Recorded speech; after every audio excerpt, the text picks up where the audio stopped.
Hola queridos amigos, hoy desde este su canal, Germán el Juglar del siglo XXI, voy a hablarles sobre la transubstanciación, un dogma o realismo científico.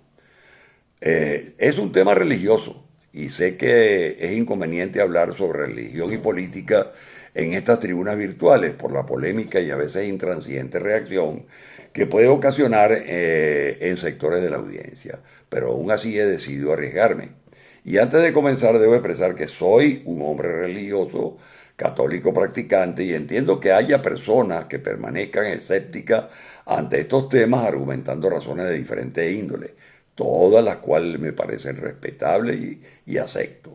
Por lo que si usted se incluye en este grupo, el contenido de este video puede que no sea para usted. Pero si de todas formas desea verlo, espero de todo corazón que le sea beneficioso de alguna forma. Fijada mi posición sobre el tema, y antes de entrar en materia, debo comenzar por definir esas palabras que aparecen en el título de la charla: transubstanciación, dogma y realismo científico. La primera es uno de los fundamentos, quizá el pilar de toda la liturgia cristiana. Hacía mucho tiempo que yo no pensaba en ello, pero ayer, después de mi meditación diaria, recordé que una de las homilías del sacerdote don Mateo, un cura muy joven que apenas tiene 2 años de ordenado sacerdote y que hace labor pastoral en mi parroquia de Santo Domingo. En ella se refería al pan de vida, o al sacramento de la Eucaristía, que según los evangelios de Mateo 26, 26, 29, Marcos 14, 22, 26 y Lucas 22, 14, 23,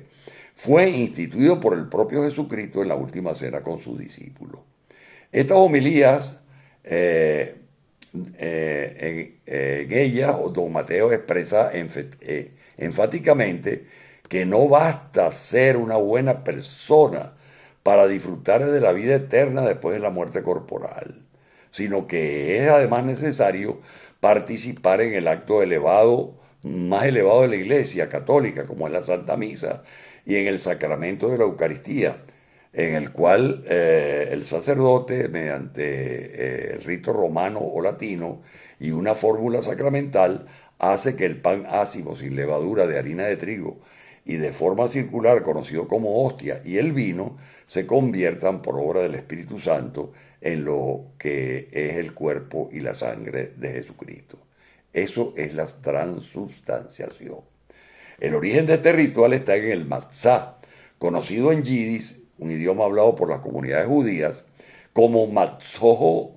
o matzos, pan tradicional de la comida oficial del Pesach o Pascua judía, cuyo fundamento está en que Dios mandó al pueblo de Israel que cuando poseyeran la tierra prometida debían celebrar la fiesta debían celebrar la fiesta el día 15 del mes primero de Israel en Nisán, durante 7 días después de celebrar la Pascua, en la cual comían cordero y panes sin levadura y hierbas amargas. Pero en mi opinión, tal vez, y de hecho así lo he presenciado muchísimas veces, inclusive para muchos católicos resulta difícil entender que sea obligatorio cumplir con lo establecido en esa liturgia católica, pues atribuyen que todos esos actos o preceptos han sido establecidos por los curas y no consideran que realmente sea algún requisito para la salvación del alma. Esto sucede particularmente con la obligación de asistir a misa y días de precepto, los domingos y días de precepto, y además de participar en la Eucaristía, sobre todo cuando la fe no es suficientemente fuerte y firme. Pero también se debe a que durante siglos la jerarquía eclesiástica ha cometido muchos errores y ha originado problemas para la feligresía, dudas y reacciones negativas, incluidas aquellas sobre la transubstanciación en la Eucaristía, que incluso terminaron en grandes cismas o divisiones de la Iglesia. Don Mateo consideró en su homilía que eran una verdad absoluta establecida en la doctrina de la Iglesia, que a su vez es una decisión que se tomó en el Concilio de Trento, en el capítulo cuarto del Concilio de Trento, de 1545 a 1563, es decir, hace ya 5 siglos y medio. Pero precisamente por eso mucha gente duda también que lo acordado en esos concilios por personas, por doctores de la Iglesia, sea válido, porque aunque se supone que estén influenciadas por la presencia del Espíritu Santo, también es lógico entender que pueden equivocarse o que sean cuestiones contrarias a lo común y realidad cotidiana. Y por lo tanto no puede ser considerada verdad absoluta, vistas también a la luz de esas divisiones que en algunas ocasiones causaron los llamados cismas. Como el propiciado por Martín Lutero, quien criticó las prácticas y la teología de la Iglesia en el siglo XVI y que culminó con la publicación de sus 95 tesis en 1517 y su posterior excomunión en 1521, considerándolo por la Iglesia hereje y proscrito y condenando sus ideas. Pero esto dio lugar a la teología luterana y a su catecismo, en el que interpretando el Evangelio, Corintios 11, 26, 28 y Corintios 11, 26, 10, 16, sobre la transubstanciación, expresa lo siguiente: el pan de la Santa Cena es todavía pan y el vino todavía es vino. Pero al comer el pan en la Santa Cena, al mismo tiempo comemos el verdadero cuerpo del Señor. Y al beber el vino en la Santa Cena, al mismo tiempo bebemos la sangre del Señor. Así, de acuerdo con las claras palabras de Dios, la Santa Cena es el verdadero cuerpo y la verdadera sangre de nuestro Señor Jesucristo bajo pan y vino. Es decir, los cristianos que profesan esta fe luterana, según la reforma del siglo XVI, creen que en la Eucaristía, además del cuerpo y de la sangre de Cristo, permanecen intactos la hostia como pan y vino, y el vino como vino. Pero esa no es la única polémica sobre la Eucaristía, pues también hay otras iglesias como las reformistas, metodistas y pentecostales que tienen una posición diferente tanto a la católica como a la luterana y afirman que Cristo no está presente en la Eucaristía, mas el pan es solo pan, no cuerpo de Cristo, y el vino solo vino, no sangre de Cristo. Para ellos las palabras de Cristo en la última cena fueron solo en sentido figurado, es decir, alegoría.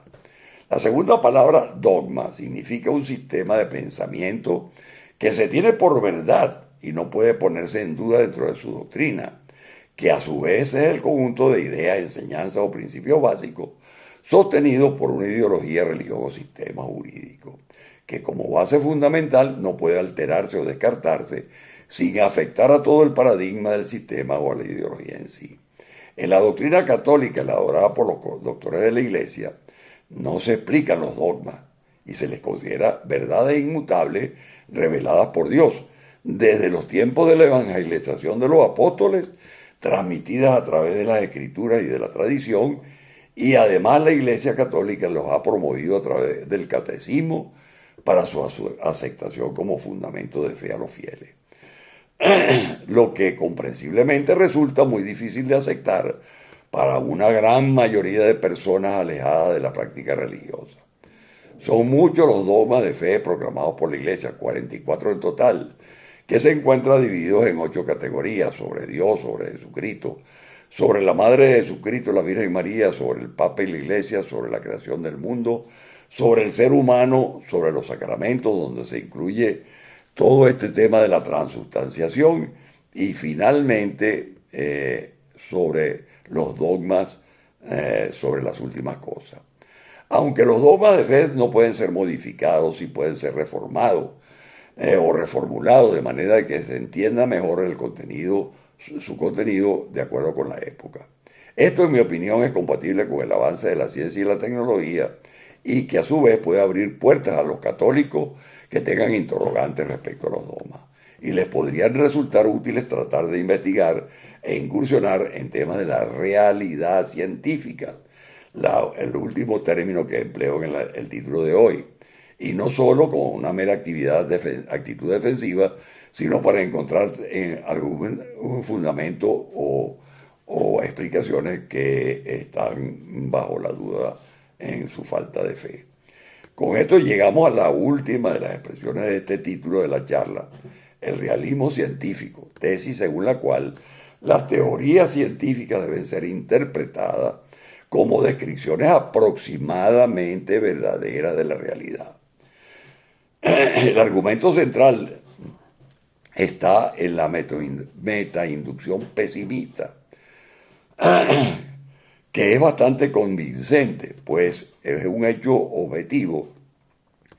que la mayor parte de las teorías científicas pasadas han mostrado ser reemplazadas por otras teorías científicas que también parecen verdaderas, por lo que de alguna manera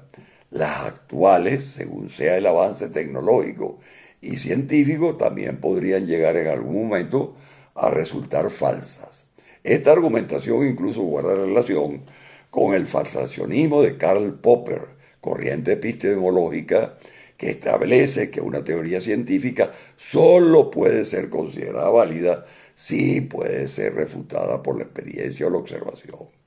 Y en lugar de buscar la verificación de una teoría, el falsacionismo se centra en intentar refutarla a través de experimentos y observaciones rigurosas. Por todo ello, a los que no creen en el dogma de la transustanciación,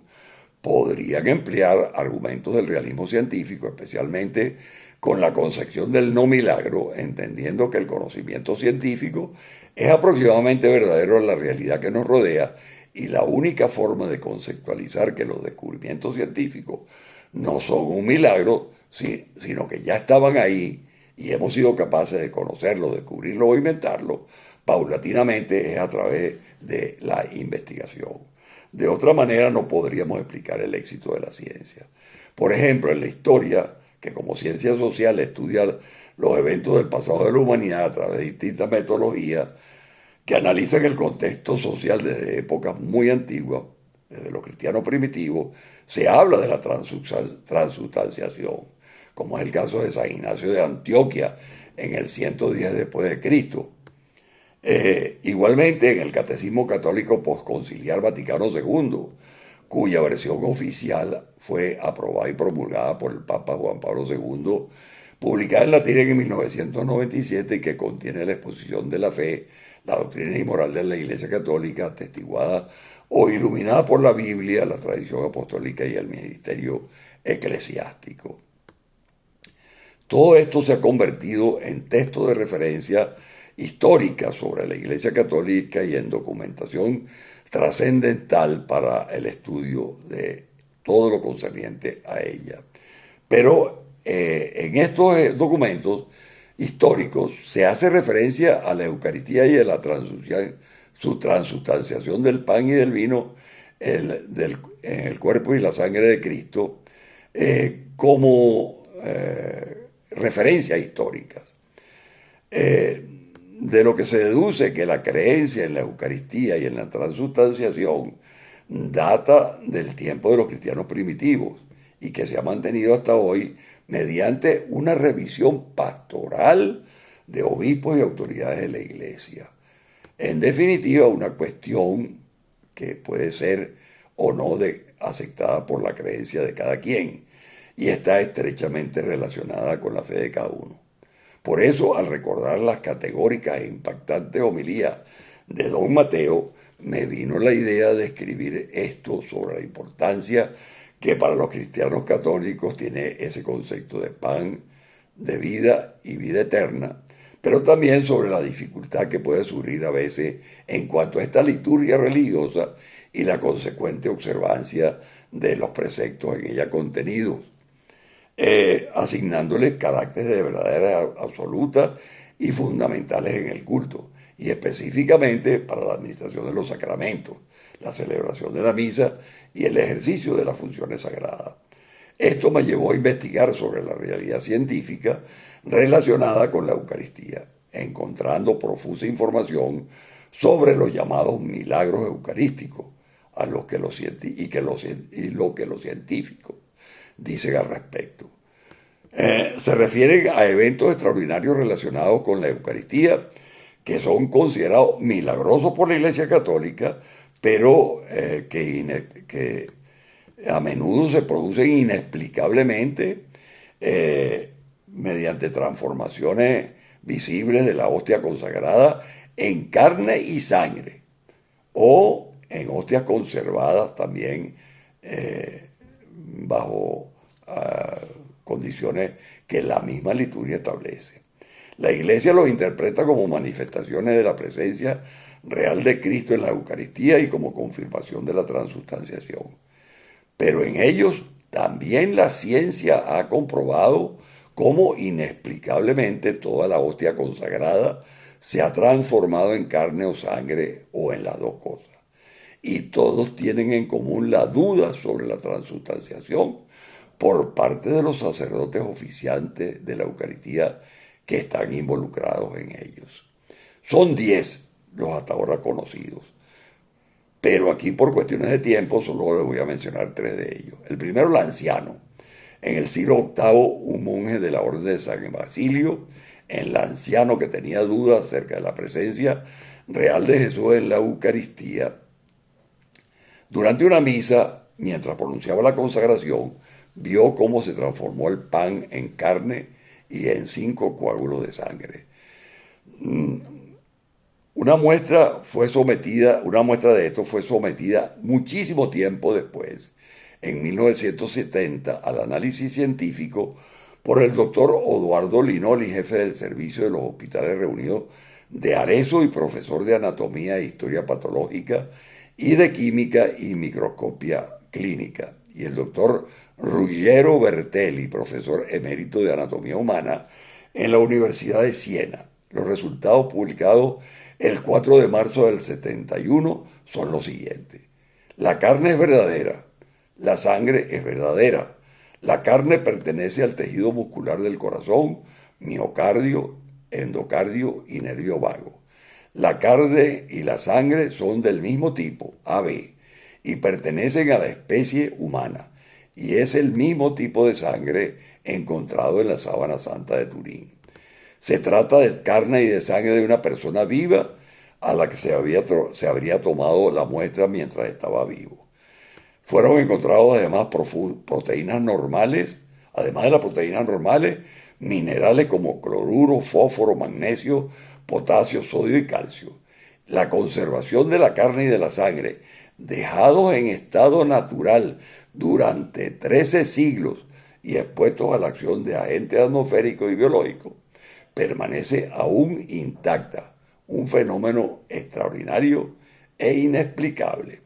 La Organización Mundial de la Salud, OMS, validó en 1973 estos resultados tras realizar más de 500 pruebas, confirmando la imposibilidad de explicación del fenómeno por medios naturales. El segundo es el corporal de Bolsena. Se trata de que en el verano de 1263 un sacerdote llamado Pedro de Praga dudaba de la presencia real de Cristo en el pan y en el vino consagrado. Entonces peregrinó a Roma para rezar y pedir ayuda que ahuyentara sus dudas. De retorno se detuvo en Bolsena, donde nuevamente le asaltaron las dudas de la fe. Y al celebrar la misa en la gruta de la Basílica de Santa Cristina, cuando se le hacía la consagración, la hostia empezó a sangrar sobre el corporal colocado en el altar. Asustado y confuso, trató de esconder el hecho, dando fin a la misa, y envolvió la hostia en el corporal de lino y se retiró a la sacristía. Y en el trayecto muchas gotas de sangre continuaron cayendo sobre el mármol del suelo y sobre los escalones del altar. Se dirigió al Papa Urbano IV, que estaba en ese momento en Orvieto, y le narró lo sucedido, y el pontífice envió a Bolsena al obispo de Orvieto para que verificara el relato. Después de verificado, lo declaró un hecho sobrenatural, y para recordarlo, el 11 de agosto de 1264, hizo extensiva a toda la iglesia la festividad denominada Corpus Christi, que había nacido antes en 1247, y que desde entonces se celebra el primer jueves tras la octava de Pentecostés. La Iglesia Católica reconoció eso como un milagro, pero mucho tiempo después Se hicieron algunas cuestiones científicas pensando que el sangrado de la hostia de Bolsena podía ser explicado por razones no milagrosas. La doctora Johanna Cullen, investigadora de la Universidad de Georgetown de Washington, se lo asumió debido a la presencia de una bacteria frecuente como es la Serratia marcensis, un bacilo gram negativo, miembro de la familia de los Enterobacteriaceae, que tiene una alta capacidad de supervivencia en condiciones hostiles y que ha sido implicada en infecciones del tracto respiratorio, vías urinarias, meningitis, endocarditis y sistema musculoesquelético, que en periodos cálidos y lugares húmedos produce en abundancia en el pan y en la focaccia un pigmento de color rojo vivo llamado porodilosina, de consistencia ligeramente viscosa y confundible fácilmente con la sangre. Consiguió reproducir en el laboratorio el proceso de ese presunto milagro y en 1993 ese experimento también fue reproducido por el doctor Luigi Carlaschelli, investigador del Departamento de Química de la Universidad de Pavía, y posteriormente aún en el 2000 por los doctores Bennett y Bentley, investigadores de la biología molecular de la Universidad de Tulane de Nueva Orleans, de la ciencia biológica de la Universidad de Pittsburgh. Pero ninguno de ellos había analizado la muestra de sangre de Bolsena. Sin embargo, el 3 de febrero y el 27 de marzo del 2015, el corporal de lino ensangrentado, que era custodiado en la Catedral de Orvieto, fue objeto de una intervención de conservación, en cuya ocasión se recogieron muestras y se hizo un análisis de todo lo que contenía. También análisis a través de luz ordinaria y de luz ultravioleta, y los resultados fueron sorprendentes, puesto que echaron por tierra todas las hipótesis anteriores y se evidenció la presencia en todas las secciones del corporal de depósitos biológicos constituidos por sangre del tipo AB, plasma y suero por separado. Y el último de los milagros eucarísticos es el de Buenos Aires. En 1996, el recién fallecido Papa Francisco, entonces arzobispo de Buenos Aires, fue testigo del milagro eucarístico ocurrido en una iglesia de la capital bonaerense.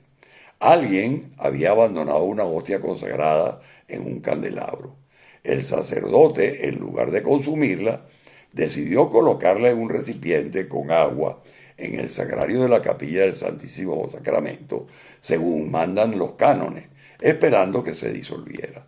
Pero pocos días después de la hostia se había convertido en una sustancia sanguinolenta. Examinada científicamente resulta ser muestra de un corazón humano vivo, sometido a estrés severo, que era imposible científicamente que se hubiera mantenido en agua y conservado sus células con vida. Sometido a un análisis de laboratorio, el informe señaló que la muestra de tejido parecía estar aún con vida, ya que las células se movían o latían como lo harían en un corazón humano vivo. Los científicos no sabían que la muestra analizada provenía de una hostia. Lo supieron luego de los análisis y quedaron asombrados, pues la hostia se había transformado en una parte del ventrículo izquierdo del músculo del corazón de una persona de aproximadamente 30 años, cuya sangre era del grupo AB y que había sufrido mucho al morir por la presencia de leucocitos y, con seguridad, maltrato y golpeos. Según los análisis científicos realizados en tiempo y lugar a las diferentes muestras de estos tres milagros eucarísticos, las características son coincidentes y corresponden a la misma persona que probablemente nació y vivió en el Medio Oriente, que la sangre es del tipo AB,